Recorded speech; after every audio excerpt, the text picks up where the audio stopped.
नमस्कार दोस्तों, जय हिंद। उम्मीद करता हूं कि आप सब स्वस्थ होंगे, मस्त होंगे। आज का प्रश्न विज्ञान से लिया गया है और 15 प्रश्न है और यह 15 प्रश्न जो है 30 प्रश्न के बराबर है।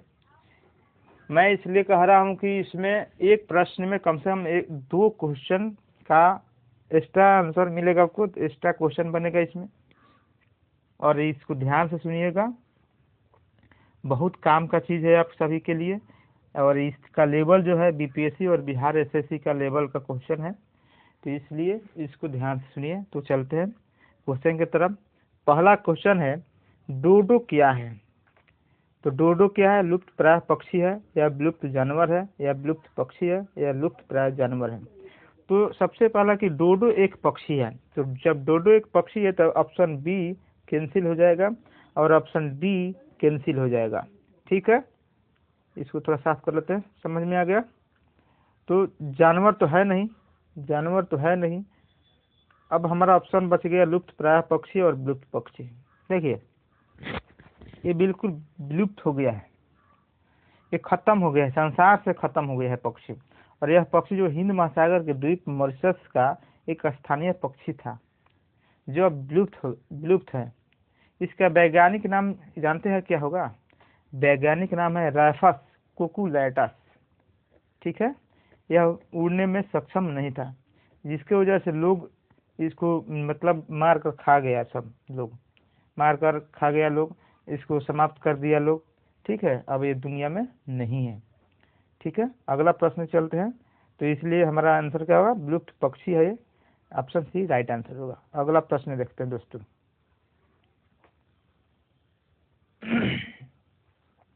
अगला प्रश्न है, निम्नलिखित में से कौन सा अम्लीय माध्यम में पोटेशियम आयोडाइड से आयोडीन को शीघ्रता से मुक्त करेगा? तो कौन करेगा शीघ्रता से? नाइट्रेट करेगा, या फास्फेट करेगा, या नाइट्राइट करेगा, या सभी करेगा? ये सभी करेगा, आयोडीन को, आयोडाइड से आयोडीन को मुक्त करेगा। तो कौन करेगा? तो नाइट्रेट करेगा, ऑप्शन ए राइट आंसर होगा। ठीक है, नाइट्रेट होगा। अब देखिए, इसमें जो है इसमें जो नाइट्रेट आयन को मुक्त करेगा। और इसमें एक चीज बता रहा हूँ कि सामान्य नमक को आयोडाइज्ड बनाने के लिए पोटेशियम आयोडाइड का उपयोग होता है, और पोटेशियम ब्रोमाइड का उपयोग किसमें होता है? पोटेशियम एक ब्रोमाइड होता है, उसका उपयोग जो होता है नींद की दवा बनाने में होता है। नींद का दवा जो होता है उसमें पोटेशियम ब्रोमाइड का यूज होता है। ठीक है, अगला प्रश्न चलते हैं दोस्तों। तीसरा प्रश्न है, कोकाइन का अतिरिक्त खुराक का कारण, कोकाइन का अतिरिक्त खुराक का कारण क्या है?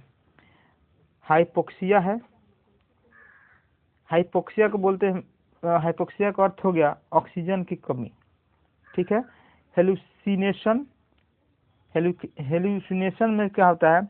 विभ्रम हो जाता है आदमी, भ्रमित हो जाता है, भ्रमित जैसा स्थिति पैदा होता है। एपिलेप्सी, मिर्गी मिर्गी मिर्गी होना चाहिए। ठीक है, इंसोम्निया, इंसोम्निया यानी अनिद्रा। ठीक है, तो इसमें अतिरिक्त खुराक का कारण क्या है कि इसमें क्या होता है? आपको ऑप्शन कौन सा सही होगा दोस्तों? सबसे पहली बात कि कोकाइन क्या है, कोकाइन समझना जरूरी है। कोकाइन होता क्या है? तो कोकाइन केंद्रीय तंत्रिका तंत्र का एक उत्तेजक और मतलब एक क्षुधा मारक होता है। यह एक अति प्रभावशाली औषधि है। ये क्या है? एक अति प्रभावशाली औषधि है, जो उजला क्रिस्टलीय पाउडर होता है, एक उजला पाउडर के जैसा होता है। ठीक है, यह संश्लेषित ओपियाड है, जिसका अधिक सेवन मानसिक क्षमता को कमजोर कर आंखों के सामने भ्रम जैसी स्थिति उत्पन्न करती है। जब कोकाइन का ज्यादा सेवन करिएगा तो आंखों के सामने जो होता है एक भ्रम की जैसी स्थिति पैदा कर देता है। ठीक है, तो इसलिए इसका आंसर क्या होगा? तो इसका आंसर राइट आंसर क्या होगा दोस्तों? तो ऑप्शन क्या होगा? ऑप्शन बी राइट आंसर होगा। हेलुसिनेशन, विभ्रम का, आंखों के सामने क्या होगा? विभ्रम हो जाएगा। ठीक है, अधिक सेवन करिएगा तो। अगला प्रश्न देखते हैं दोस्तों। अगला प्रश्न बहुत बढ़िया प्रश्न है। ऊर्जा पिरामिड डैश अवस्था में होता है। देखिए ये क्वेश्चन पूछा था फिलहाल, अभी जो बीपीएससी तैयारी 3 हुआ था इसमें पूछा था। ऑप्शन ए सीधी व उल्टी दोनों, सीधी या उल्टी या तिरछी, इसमें कौन होगा? तो ऑप्शन बी राइट आंसर हमारा होगा, केवल सीधी होता है। ऊर्जा पिरामिड किस अवस्था में होता है? तो सीधी होता है। ठीक है, अगला प्रश्न देखते हैं दोस्तों। ठीक है, सीधी होती है, इसके बारे में कुछ और जानकारी देते हैं आपको कि ऊर्जा पिरामिड हमेशा क्या होता है? सीधी अवस्था में होता है। जंगल परितंत्र में जीवों की संख्या के आधार पर पारिस्थितिकीय पिरामिड जो होता है वो सीधा होता है।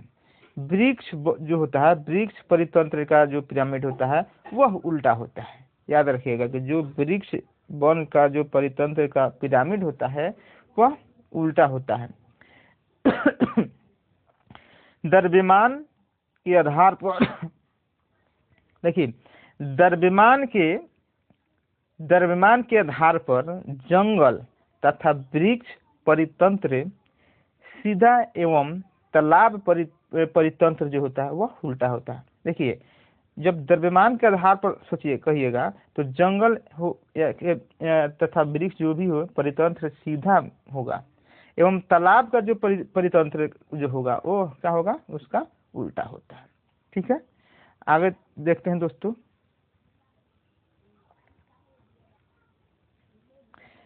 विश्व स्वास्थ्य संगठन के मुताबिक पेयजल में फ्लोराइड की कितनी मात्रा जायज? देखिए, पेयजल जो होता है, जो हम लोग पीने योग्य जल होता है, उसमें फ्लोराइड की मात्रा कितनी होनी चाहिए? और उससे अधिक होगा तो समझिए कि आपका जल जो है वो खत्म है।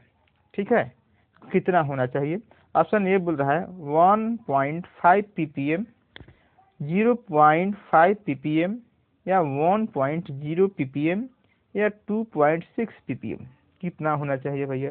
कौन सा सही होगा इसमें? तो देख, तो ऑप्शन ए राइट आंसर होगा, 1.5 ppm होगा। लेकिन एक और इसमें अब थोड़ा सा जानते हैं कि इससे अधिक अगर होगा तो क्या होगा। तो 1.5 ppm से यदि पेयजल में फ्लोराइड की मात्रा अधिक हो जाता है तो क्या होता है? तो दंत क्षय होता है तथा अस्थि अपंगता यानी हड्डी में अपंगता आ जाएगा, संबंधी बीमारी शुरू हो जाता है। पहाड़ी प्रदेशों में जल में फ्लोराइड की मात्रा अधिक होती है। याद रखिएगा कि अगर कोई सवाल पूछ दे कि पहाड़ी क्षेत्रों में पेयजल में फ्लोराइड की मात्रा कितना होता है, 1.5 ppm से ज्यादा होता है या कम होता है, तो वहां पे 1.5 ppm से ज्यादा होता है। याद रखिएगा। ठीक है, कहाँ पे? तो पहाड़ी प्रदेशों में।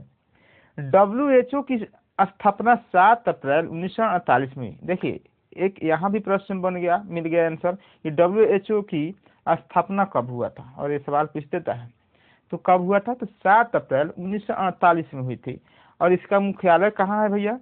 तो इसका मुख्यालय है जिनेवा। और जिनेवा कहाँ पड़ता है? तो स्विट्जरलैंड में पड़ता है। याद रखिएगा, एक इसीलिए मैंने बोला कि एक सवाल में कई सवाल आपको मिलेगा। आपको 15 सवाल 30 सवाल के बराबर होगा, बिल्कुल विश्लेषण के साथ बताएंगे। आगे चलते हैं दोस्तों क्वेश्चन में। एस्पिरिन का रासायनिक नाम है, एस्पिरिन का रासायनिक नाम क्या है? देखिए, तो एस्पिरिन का रासायनिक नाम क्या है? तो मैथिल सैलिसाइलेंट होता है, या एसिटिल सैलिसिलिक अम्ल होता है, या सोडियम सैलिसाइलेट होता है, या सैलिसिलिक अम्ल होता है। क्या होता है? कौन सा इसमें सही आपका आंसर होगा? तो ऑप्शन बी हमारा जो है राइट आंसर होगा, एसिटिल सैलिसिलिक अम्ल होता है एस्पिरिन का रासायनिक नाम। ठीक है, यह इसके बारे में कुछ बताते हैं कि यह कैसा होता है। तो वो मतलब ज्वर नाशक होता है, ज्वर नाशक तथा पीड़ा नाशक होता है। ठीक है, यह जो है एस्पिरिन का जो सूत्र होता है C9H8O4 होता है। याद रखिए, C9H8 H8O4 होता है। इसका जो सूत्र होता है C9H8O4 होता है। ठीक है, याद रखिएगा। एस्पिरिन की अधिक मात्रा लेने में पर क्या होगा? अमाशय व आंत में रक्तस्राव तथा छाले जैसे दुष्प्रभाव की संभावना होती है। तो एस्पिरिन ज्यादा मत लीजिएगा, ठीक है, एस्पिरिन कम लेना चाहिए, नहीं तो अमाशय व आंत में रक्तस्राव तथा छाले जैसे दुष्प्रभाव की संभावना बन सकती है। आगे देखते हैं दोस्तों।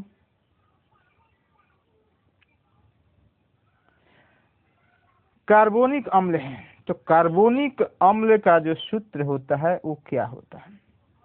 ठीक है, इसका आंसर क्या होना चाहिए? तो ऑप्शन ए दे रहा है कि CH3COOH होगा, या COOH2 होगा, या C6H5OH होगा, या C6H5COOH होगा। इसमें कौन सा ऑप्शन आपका सही होगा? ठीक है, तो C6H5OH फिनॉल एक एरोमेटिक कार्बनिक यौगिक है। ठीक है,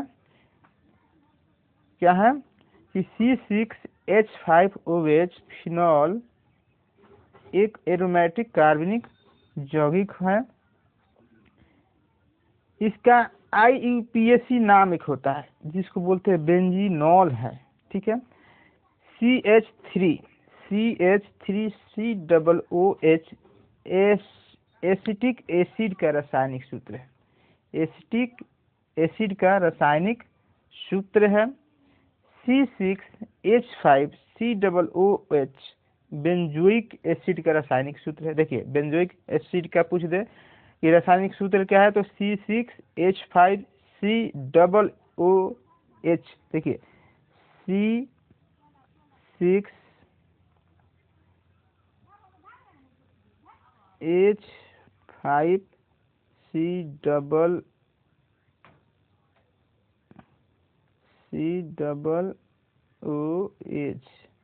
ठीक है, ये नहीं होगा, ये वाला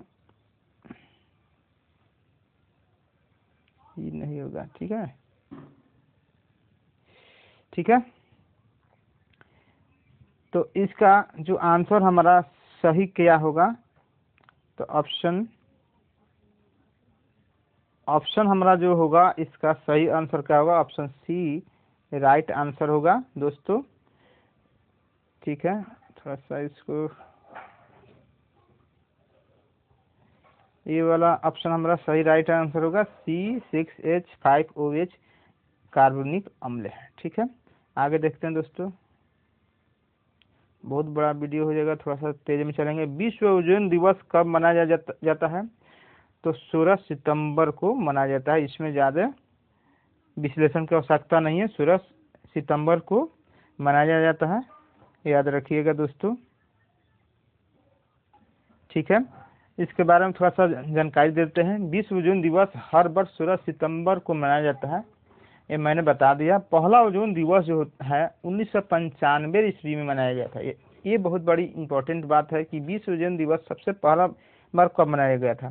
तो 1995 ईस्वी में मनाया था। एक प्रश्न यहाँ से बनता है। ठीक है, ओजोन परत पराबैंगनी किरणों से हमारी रक्षा करता है। एक प्रश्न यहाँ से बनता है कि ओजोन जो परत है हमें किस प्रकार के किरण से बचाती है? तो पराबैंगनी किरणें जो होती है, जो हानिकारक किरणें होती है जिससे कैंसर होता है, वैसी किरण से हमको बचाती है। कौन सा? तो ओजोन परत। ठीक है, ओजोन परत ऑक्सीजन के 3 परमाणुओं से मिलकर ओजोन बना है। ओजोन एक गैस है, O3 उसका रासायनिक सूत्र है, O3। ठीक है, ये रहा ओजोन के बारे में। आगे देखते हैं दोस्तों। सामान्य, थोड़ा सा कलर चेंज करते हैं, चलिए ब्लैक। सामान्य रेटिना पर बनने वाला प्रतिबिंब होता है। तो सामान्य नेत्र रेटिना पर किस तरह का प्रतिबिंब बनता है? आभासी और सीधा। तो सीधा तो बनता ही नहीं है, इसलिए नहीं होगा। वास्तविक और सीधा, तो वास्तविक तो बनता है लेकिन सीधा नहीं बनता है दोस्तों। सी हो तो वास्तविक और उल्टा, यहाँ ये सही है, आभासी और उल्टा। तो ऑप्शन सी राइट आंसर होगा हमारा। वास्तविक और उल्टा बनता है। ठीक है। रेटिना फोटोग्राफिक फिल्म की भांति कार्य करता है। रेटिना, अब एक बात आ गई कि रेटिना जो होता है किस तरह का कार्य करता है। तो रेटिना जो होता है फोटोग्राफिक फिल्म की भांति कार्य करता है। रेटिना पर वास्तविक और उल्टा प्रतिबिंब हमेशा बनता है। वस्तु से लेकिन छोटा बनता है। वस्तु जितना बड़ा होगा उतना बड़ा प्रतिबिंब नहीं बनेगा, याद रखिएगा। रेटिना के पित्त बिंदु पर स्पष्ट प्रतिबिंब बनता है। रेटिना के पित्त बिंदु येलो पॉइंट जो होता है पर एक स्पष्ट प्रतिबिंब बनता है, जबकि रेटिना के ब्लाइंड बिंदु पर कोई प्रतिबिंब नहीं बनता है। याद रखिएगा, जो रेटिना का ब्लाइंड बिंदु होता है वहां पर कोई प्रतिबिंब नहीं बनता है। कहाँ पे प्रतिबिंब बनता है? तो येलो पॉइंट पर प्रतिबिंब बनता है। और कैसा प्रतिबिंब बनता है? तो वास्तविक और उल्टा बनता है और वस्तु से छोटा बनता है। इतना बात याद रखिएगा। अगला प्रश्न देखते हैं दोस्तों। वर्गीकरण की आधारीय इकाई है। तो वर्गीकरण की आधारीय इकाई क्या है? गण है या कुल है या वंश है या जाति है। तो देखिए वर्गीकरण की जो बात है, तो वर्गीकरण जो होता है जाति आधारीय इकाई है। जाति आधारीय इकाई है। वर्गीकरण की आधारीय इकाई क्या है? जाति है। ठीक है। वर्गीकरण की आधारीय इकाई क्या है? जाति है। वर्गीकरण का अध्ययन टैक्सोनॉमी कहलाता है। वर्गीकरण का अध्ययन जो होता है वो क्या कहलाता है? टैक्सोनॉमी। याद रखिएगा, वर्गीकरण का अध्ययन जो होता है टैक्सोनॉमी कहलाता है। वर्गीकरण का जनक कौन, किनको मानते हैं? वर्गीकरण का जनक अरस्तु को मानते हैं। ठीक है, अरस्तु को कहा जाता है। आधुनिक वर्गीकरण का जनक किसको कहा जाता है? देखिए कई सवाल होता है इसमें कि जो इसका अध्ययन जो किया जाता है, वर्गीकरण का अध्ययन जो किया जाता है उसको क्या बोलते हैं? तो टैक्सोनॉमी। एक सवाल हो गया। दूसरा सवाल कि इसका जनक किसको मानते हैं? तो अरस्तु को मानते हैं। इसका आधुनिक वर्गीकरण का जनक किसको मानते हैं भैया? एक और प्रश्न बनता है, तो लिनियस को मानते हैं। वर्गीकरण का आधार जीवों का लक्षण है। वर्गीकरण का आधार क्या है? जीवों का लक्षण है। पांच जगत वर्गीकरण प्रणाली के जनक हिकेटर थे। देखिए एक और क्वेश्चन पूछता है कि 5 जगत वर्गीकरण प्रणाली के जनक कौन है? तो हिकेटर है। हिकेटर हिटेकर सकते हैं। हाँ हिटेकर थे। ठीक है, हिटेकर, याद रखिए हिटेकर थे। ठीक है ना। अगला प्रश्न चलते हैं दोस्तों। बिल्कुल आपको जो प्रश्न हम बता रहे हैं बिल्कुल विश्लेषण के साथ, एक प्रश्न में 4 प्रश्न मिल रहा है। अगला प्रश्न है, पसीने में सामान्यतः उपस्थित खनिज लवण होता है। जो पसीना निकलता है उसमें किस प्रकार का खनिज लवण होता है? तो कैल्शियम ऑक्सलेट होता है, पोटेशियम सल्फेट होता है, या सोडियम क्लोराइड होता है, या आयरन सल्फेट होता है। याद देखिएगा, आपके जो शरीर से जब पसीना बहेगा थोड़ा उसको कभी कभी जीभ पर डाल कर देखिएगा उसका स्वाद कैसा है, तो आपको पता चलेगा कि वो बिल्कुल नुनछराह लगेगा। मतलब उसमें लगेगा नमक का मात्रा है, नमक का मात्रा। लेकिन उसमें मात्रा बहुत चीज होता है। क्या क्या चीज उसमें मिला रहता पसीने में, वो आपको हम बताते हैं। कि देखिए सोडियम क्लोराइड का जो रासायनिक सूत्र होता है वो NaCl होता है। नमक खनिज लवण होता है। पसीने का प्रमुख घटक क्या क्या होता है? उसमें क्या क्या पसीने में रहता है? तो जल होता है। जल कितना प्रतिशत होता है? तो 90% होता है। लवण होता है। लवण कितना होता है? तो 1 से 3% होता है। उसमें यूरिया भी होता है। तो यूरिया कितना होता है? तो 0.5 से 2% के बीच होता है लवण, यूरिया सॉरी। उसके बाद धातु तत्व में क्या क्या होता है? तो जिंक होता है, कॉपर होता है, लोहा होता है, क्रोमियम होता है आदि खनिज लवण अकार्बनिक पदार्थ होते हैं। इतने सारे चीज एक पसीने में आपको निकलता है, पसीने के माध्यम से होता है। ठीक है, अगला प्रश्न देखते हैं दोस्तों। तो हमारा आंसर क्या होगा इसमें? Sodium chloride, option C right answer होगा। अगला प्रश्न देखते हैं। 12 नंबर प्रश्न है। 12 नंबर प्रश्न है कि रक्त का हृदय की ओर विपरीत प्रवाह निम्न में से कौन सी रक्त वाहिका में होती है? विपरीत प्रवाह धमनी में होता है, कोशिका में होता है, सीरा में होता है, या सभी होता है? किस में होता है? रक्त का हृदय की ओर विपरीत प्रवाह मतलब किस में होता है, धमनी में, कोशिका, सीरा या सभी। तो ऑप्शन सी राइट आंसर हमारा क्या होगा, सीरा में होता है। इसको समझते हैं। रक्त का हृदय की ओर विपरीत प्रवाह सीरा में होता है, ये आपको बता दिए। सीरा में अशुद्ध रक्त का प्रवाह होता है। सीरा में क्या होता है, सीरा यानी भेन, भेन इसको बोलते हैं, सीरा को भेन अंग्रेजी में बोलते हैं, में अशुद्ध रक्त का प्रवाह होता है। ठीक है। मानव शरीर में रक्त का शुद्धिकरण फेफड़ों में होता है। अब एक सवाल इसमें क्या सवाल आ गया कि सबसे पहला सवाल इसमें आ गया कि अशुद्ध रक्त का प्रवाह किस में होता है, तो इसका आंसर क्या मिला, सीरा मिलता है। ठीक है। मानव शरीर में रक्त का शुद्धिकरण कहाँ होता है, तो फेफड़ों में होता है। एक ये भी प्रश्न मिलता है। ठीक है। सीरा अशुद्ध रक्त को शरीर से हृदय की ओर ले जाता है। जितना भी अशुद्ध जो रक्त होता है, खून होता है, वह जो है वो सीरा से कहाँ के होते हुए कहाँ जाता है, अशुद्ध रक्त को कहाँ ले जाता है, हृदय की ओर ले जाता है। सीरा त्वचा के ऊपरी सतह पर होता है। सीरा कहाँ होता है, एक प्रश्न ये भी पूछा था, सीरा कहाँ पर जाता है, तो त्वचा का ऊपरी सतह पर सीरा होता है और त्वचा के अंदरूनी भाग में जो होता है वो धमनी होता है। ठीक है, याद रखिएगा। ये रहा 12वां प्रश्न। अगला प्रश्न देखते हैं दोस्तों। निम्न में से कौन सी वायुमंडलीय परत रेडियो संचार में मदद करती है। बहुत बढ़िया प्रश्न है, बहुत बार पूछा इस तरह का प्रश्न है। आयन मंडल, क्षोभ मंडल, मध्य मंडल, समताप मंडल। तो हमारा आंसर क्या होगा, जो संचार में मदद करता है, तो आयन मंडल होता है। ऑप्शन ए राइट आंसर होगा, आयन मंडल होता है। ठीक है। वायुमंडल की आयन मंडल परत जो होता है रेडियो संचार में मदद करती है। ठीक है। आयन मंडल वायुमंडल की जो होती है वो चौथी परत है, याद रखिएगा। आयन मंडल कौन सा परत है, तो चौथी परत है आयन मंडल। इस परत में ऊंचाई के साथ तापमान निरंतर बढ़ता है, याद रखिएगा। जैसे इस अथी में जाएगा आयन मंडल में, उसके ऊपर और जाइएगा तो उसमें तापमान का जो वृद्धि होता है काफी बढ़ जाता है। ठीक है। इसलिए इसे ताप मंडल भी कहते हैं। जब तापमान बढ़ जाता है तो इसीलिए इसी मतलब गुण की वजह से इसको ताप मंडल भी कहते हैं। इसी परत में स्पष्ट विद्युत चुंबकीय तरंगों का परावर्तन होता है, याद रखिएगा। इस परत के आधुनिक संचार प्रणाली में महत्वपूर्ण भूमिका है। ठीक है। अगला प्रश्न चलते हैं दोस्तों। किसी पदार्थ का क्वथनांक दाब में वृद्धि के साथ क्या होता है, बढ़ता है, घटता है, नियत रहता है या शून्य हो जाता है।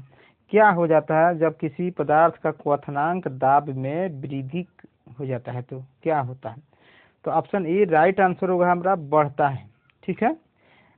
किसी पदार्थ का क्वथनांक जब दाब में वृद्धि होगा तो क्या होगा, वो बढ़ेगा। ठीक है।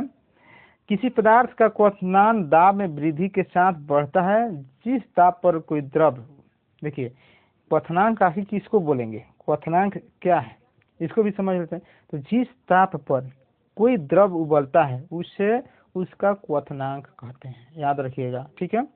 क्वथनांक दाब का समानुपाती होता है। क्वथनांक जो होता है क्या होता है, किसके समानुपाती होता है, तो दाब का समानुपाती होता है, याद रखिए। ऊंचे पर्वतों पर दाब कम होने के कारण, ऊंचे जो पर्वत होते हैं उस पर क्या होता है, दाब कम होने के कारण जल जो होता है 100 सेल्सियस पर तापमान पर उबल जाता है, मात्र 100 डिग्री पर उबल जाएगा। ठीक है। अब एक और सवाल मिल जाता है इसमें कि दाब के सही मात्रक क्या होगा भाई, तो न्यूटन होगा, याद रखिए, न्यूटन प्रति मीटर स्क्वायर, याद रखिएगा। दाब का सही मात्रक क्या होगा, न्यूटन प्रति मीटर स्क्वायर होता है। ठीक है। जिसको एक और नाम बोलते हैं, जिसको क्या बोलते हैं, पास्कल भी कहा जाता है, याद रखिएगा, जिसको पास्कल भी कहा जाता है। कहीं न्यूटन देगा मीटर स्क्वायर या पास्कल दे दे तो पास्कल मार दीजिएगा। ठीक है। अगला प्रश्न चलते हैं दोस्तों, लास्ट प्रश्न, और उम्मीद करता हूं कि आपको इस विश्लेषण से काफी प्रश्नों का जवाब मिल जाता होगा। अगर लास्ट प्रश्न देखते हैं, 15 नंबर प्रश्न।